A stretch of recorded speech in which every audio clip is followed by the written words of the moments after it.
recap, if you get the unknown, how are you going to proceed? This is the flow chart that you will be following. Okay, so this chart is for gram-positive bacteria, but you are going to use the similar flow chart for your unknown when you get there. Okay, so as we see, the very first step for the unknown that we do is always your gram staining.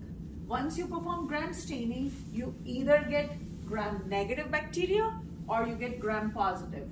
So you have to rule out that this is your gram positive. Once you have gram positive, now you are in this side of the flow chart. Okay, so gram positive, yeah, that was gram staining. But now what is the shape of that organism?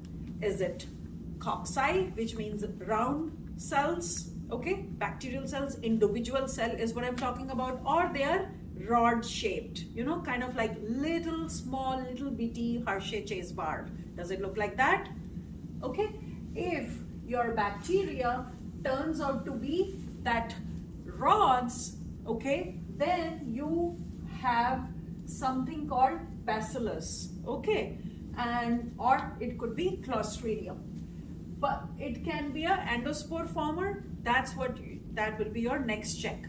But here we did not get this organism. Okay, so we are on this side of the chart, meaning we had round bacteria, cocci, round, circular. They are called cocci. So once you have those round shaped, circular shaped bacteria, which are called cocci, then there are two possibilities.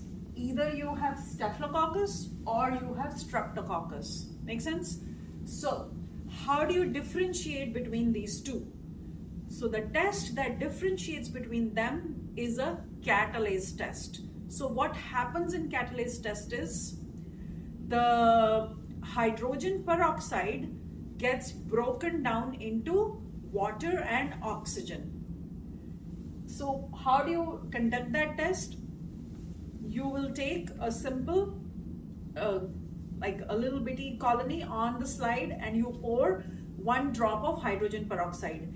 If you see bubbling, that means your bacteria is positive for catalase enzyme. This is an enzyme that is produced to counteract the toxic hydrogen peroxide and converts it into non-toxic forms like water and oxygen. Make sense? So once you are here, then if you get